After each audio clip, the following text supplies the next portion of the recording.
Champions trophy 2025 के final में team India ने न्यूजीलैंड को हराकर ट्रॉफी अपने नाम कर ली। इस जीत के कई हीरो रहे, विराट कोहली, रोहित शर्मा, श्रेयस अय्यर, कुलदीप यादव और वरुण चक्रवर्ती। लेकिन इन सभी के बीच एक ऐसा खिलाड़ी भी था जिसने क्रंच सिचुएशन में आकर टीम इंडिया के मैच फिनिश किए। वही खिलाड़ी जिसे 2023 वर्ल्ड कप के फाइनल में भारत की हार का जिम्मेदार ठहराया गया था। उनकी धीमी पारी की वजह से उन्हें कड़ी आलोचना झेलनी पड़ी थी, लेकिन उन्होंने उन सभी बातों को भुलाकर टीम मैनेजमेंट के भरोसे पर खरा उतरते हुए इस बार भारत को जीत दिलाने में सबसे अहम भूमिका निभाई। उस खिलाड़ी का नाम है केएल राहुल। उनके पास गजब की तकनीक, क्लास और टैलेंट है, लेकिन उनके करियर में लगातार उतार चढ़ाव आते रहे हैं। कभी वो टीम इंडिया के सबसे भरोसेमंद बल्लेबाज लगते हैं, तो कभी महत्वपूर्ण मौकों पर उनका बल्ला खामोश रह जाता है। उनके करियर की शुरुआत से लेकर अब तक का सफर संघर्ष, बेहतरीन पारियों, विवादों और आलोचनाओं से भरा रहा है। केएल राहुल का जन्म 18 अप्रैल 1992 को कर्नाटक में हुआ था। उनका असली नाम कन्नूर लोकेश राहुल है। उन्होंने बचपन से ही क्रिकेट खेलना शुरू कर दिया था और घरेलू क्रिकेट में जल्द ही अपनी पहचान बना ली। उनकी बल्लेबाजी में एक अलग क्लास थी, जिसमें संयम और तकनीक का बेहतरीन संतुलन था। केएल राहुल सबसे पहले 2014-15 के रणजी ट्रॉफी सीजन में सुर्खियों में आए थे। उस सीजन में उन्होंने 188 और 130 रन की दो बेहतरीन पारियां खेलकर कर्नाटक को फाइनल जिताने में अहम भूमिका निभाई। इस शानदार प्रदर्शन की वजह से उन्हें 2014 में ही ऑस्ट्रेलिया दौरे के लिए भारतीय टेस्ट टीम में शामिल किया। मेलबर्न में अपने डेब्यू टेस्ट में राहुल पूरी तरह फ्लॉप हुए थे, जहां उन्होंने 3 और 1 रन बनाए थे। उनकी शॉट सिलेक्शन पर सवाल उठे और ऐसा लग रहा था कि वो मौके का फायदा नहीं उठा पाएंगे।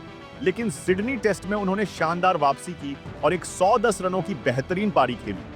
हालांकि अगर हम उनकी पहली बड़ी अंतर्राष्ट्रीय पहचान की बात करें तो वह 2016 के आईपीएल सीजन में आई थी। उस समय वो रॉयल चैलेंजर्स बैंगलोर आरसीबी के लिए खेल रहे थे। उस सीजन में उन्होंने 397 रन बनाए और विराट कोहली, एबी डिविलियर्स जैसे बड़े खिलाड़ियों के साथ खेलते हुए खुद को साबित किया। उनकी तकनीक और क्लासिकल बैटिंग स्टाइल ने सभी को प्रभावित किया और वो एक भरोसेमंद बल्लेबाज के रूप में उभरे। 14 गेंद पर उन्होंने सबसे तेज 50 लगाई थी। लेकिन अगर एक खास पारी की बात करें जिसने उन्हें पहली बार पूरी दुनिया में सुर्खियों में ला दिया, तो वो थी 2016 में वेस्टइंडीज के खिलाफ पोर्ट ऑफ स्पेन में खेली गई उनकी एक 110 रनों की नाबाद पारी। वो भारत के लिए डेब्यू वनडे में शतक लगाने वाले पहले बल्लेबाज बने।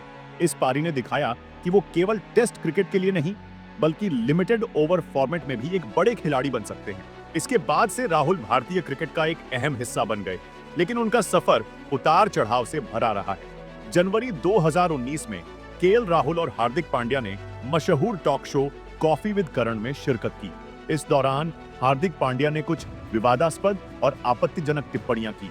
हालांकि राहुल ने ज्यादा कुछ नहीं कहा था, लेकिन शो में उनकी मौजूदगी और कुछ टिप्पणियों पर हंसने की वजह से उन्हें भी बराबर का दोषी माना गया।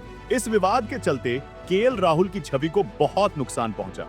उन्हें गंभीर खिलाड़ी नहीं, डिस्ट्रैक्टेड टैलेंट जैसे तमगे दिए जाने लगे। लेकिन इस नकारात्मकता को उन्होंने खुद को बेहतर बनाने के लिए इस्तेमाल किया।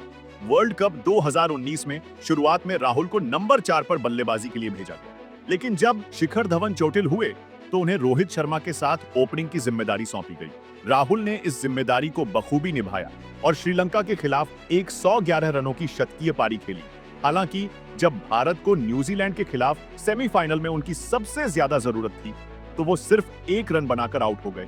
ये राहुल की कमजोरी रही है कि वो बड़े मौकों पर उम्मीदों पर खरे नहीं उतर पाते।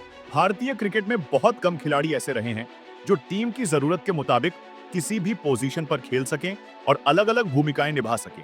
केएल राहुल उन्हीं चुनिंदा खिलाड़ियों में से एक हैं जो ओपनिंग से लेकर मिडिल ऑर्डर तक, विकेटकीपर से लेकर पार्ट टाइम कप्तान तक हर भूमिका में खुद को ढाल चुके हैं। उनका ये लचीलापन ही उनकी सबसे बड़ी ताकत रही है, लेकिन कहीं ना कहीं ये उनके करियर के लिए नुकसानदायक भी साबित हुआ है, क्योंकि बार-बार बैटिंग ऑर्डर बदलने से वो किसी एक पोजीशन के स्थायी बल्लेबाज नहीं बन पाए। संघर्ष और वापसी राहुल के करियर का अहम हिस्सा रहे हैं। उन्हें कई बार टीम से बाहर किया गया, लेकिन हर बार उन्होंने घरेलू क्रिकेट और आईपीएल में बेहतरीन प्रदर्शन करके वापसी की।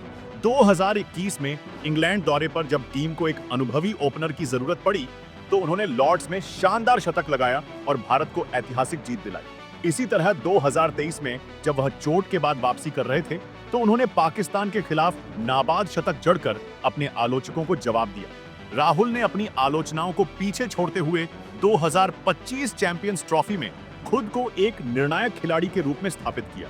फाइनल में जब टीम को उनकी सबसे ज्यादा जरूरत थी, उन्होंने धैर्य और आक्रामकता का संतुलन बनाते हुए टीम को जीत दिलाई।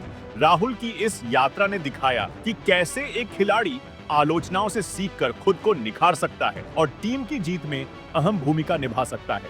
अगर आपको ये कहानी पसंद आई हो तो इसे लाइक करें, कमेंट में अपनी राय दें और हमारे चैनल रन चेस को सब्सक्राइब करना न भूलें।